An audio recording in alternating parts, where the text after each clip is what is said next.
Vileartist here. Today I'd like to take a minute to go over the patch notes of the Early Access Month 3 update. The patch will be going live Thursday, June 29th on the official servers.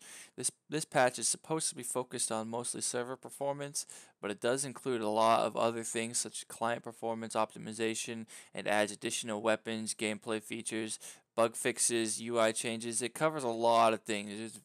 I'm not I'm not going to go over everything in the patch notes because that would make this video way too long. I'm just going to go over a couple of the things that I think are the most key and that I like or dislike the most.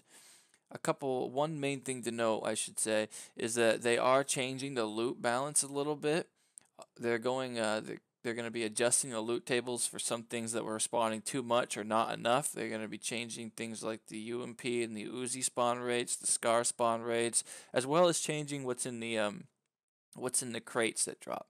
So we'll go over that in a little bit. But first, I'd like to talk about the server performance side of things. Um, I was expecting there to be a lot more. They were making it seem like this month's patch was going to be focused specifically on server performance, but what I see here for what they're changing is very small by what I was expecting. So I'm hoping that these changes will be will be good and they'll make a significant impact, because if they don't, then I'll feel like we were kind of duped, because they were hyping this patch up to be a big server improvement. The client performance changes, those look pretty good. They're all just basic optimization stuff. Hopefully it'll help with dropped frames and overall stability of the game. For new items that they're adding the Groza AR for 7.62 ammo, crate only, and the P18C fully automatic 9mm pistol. I think both of these are pretty good additions. I look forward to trying out both of them, and I think that they'll fit well into the game. As far as gameplay goes, most of these are just basic things. Interaction and revive state changes. A couple of the ones that I really think are the big changes that I support are the interaction with doors, items, or vehicles while reloading. Because currently, if you're going into a house, you find, say, a shotgun on the floor, you grab the shotgun and the ammo, and you go start reloading it. And then you want to go into the next room and look for more weapons. You can't actually open the door until you're finished loading that shotgun. And it's so annoying when you want to go through something, especially if someone's chasing you. And you need to get out of somewhere or in somewhere, and you can't open the door because you're reloading. This is good. It'll cancel the reload, but you'll still be able to get through the door, which is more important, I think.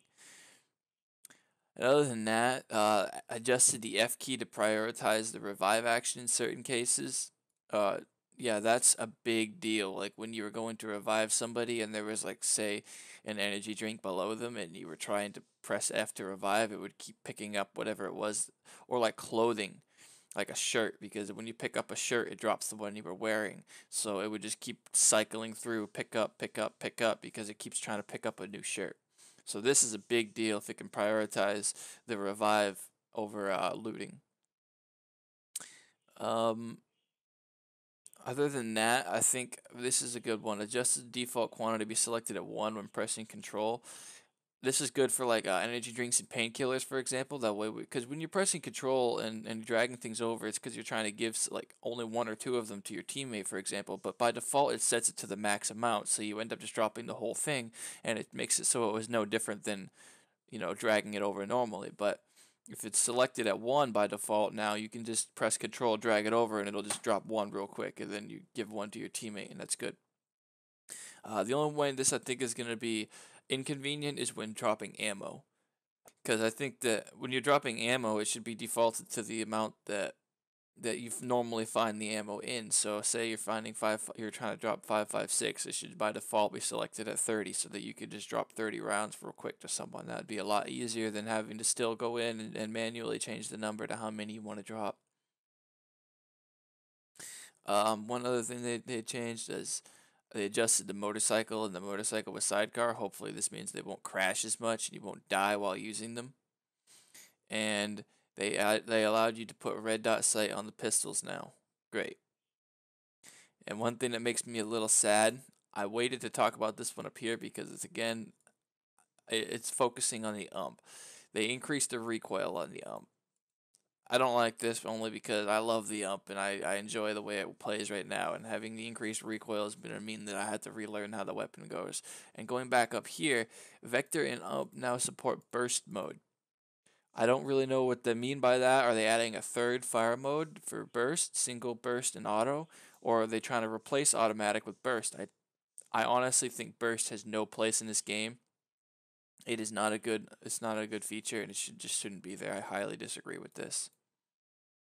All right, we'll move on. As far as the world goes, added 2 new weather settings, sunset and clear skies. Great. I didn't know they were adding the weather settings already. This is fantastic. An excellent step forward. So I'm very happy about that. New destructible cabins. I assume this is new. They don't specify this. I doubt it's going to be changing the huts to make them destructible. It's probably going to be a new structure.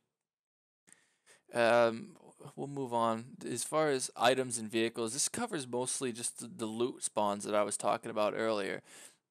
That's what it says here. See, the VSS, for example, will no longer be in the crates. That's great. I hated finding a VSS in the crates because it's a terrible weapon in most cases. So it'll be very nice to no longer have to worry about finding that in the crate. However, now you can find AR suppressors and sniper rifle suppressors and 4x scopes. That is great because those are extremely powerful items, and it's very beneficial if you can get your hands on one, and this makes crates even more enticing, and a lot more action will be happening around them now. And like I said earlier, they adjusted the spawn rates of the ump and the Uzi to match, and they also did the same thing for level 1 helmets and level 1 vests, which were also there were a lot more helmets spawning than vests, so they balanced it out to make it a little bit more even. And other than that, the rest of this is kind of just basic. Like these 3 here is just plain adjustments, and the spawn distance for vehicles. So that's pretty good. Oh, I missed this. They changed the vehicles to spawn in any random direction now, so you won't be able to determine if it was player dropped as easily. This is a good change, I think, but it'll be a little frustrating because I enjoyed having a way to know whether or not my opponents were the ones doing things. As far as the UI goes, I think this is mostly just rudimentary stuff. I approve of all these changes, but they probably won't make very much difference on the day-to-day gameplay. And we'll go ahead, bug fixes here. Fixed an issue when the voice chat volume blasted momentarily after getting on a plane. Yeah, I'm really glad they fixed that. I normally just keep everything muted, but this is still something that a lot of people complained about. And other than that, I think most of these are just taking little bits out of all the bugs that they're trying to fix in the game. So I look forward to trying out these fixes and seeing how well they go. So yeah, this is basically the kind of impressions that I had over the patch notes, and I'll be linking this page directly in the description so you can read these in full and get more detail on them. So this concludes my impression on the patch notes for the Early Access Month 3 update. I very much like all the changes for the most part. The server performance upgrades, the client performance upgrades, the new items, the new weather, things like that, balance changes. I think those are all good, and it's a good improvement to the game overall. But I think, yeah, that about wraps it up for this video. If you like this content and you want to see more, be sure to like and comment. Also, subscribe to my channel and be sure to join my Discord community if you want to play with me. Stay tuned next time. I'll be trying to cover more of these patch notes in the future. I don't think I'll do the weekly patches, but most certainly the monthly patches. And I think I'll do my top 10 favorite features of each monthly patch, and it'll probably be a much more professional video. This is a little bit of a kind of a vlog that I'm doing here, but I think that we'll go over these more in the future. And just let me know if you like this and if you want to see more. Absolutely leave me a comment watching this video. I'll see you all next time. This is Vileartist signing out.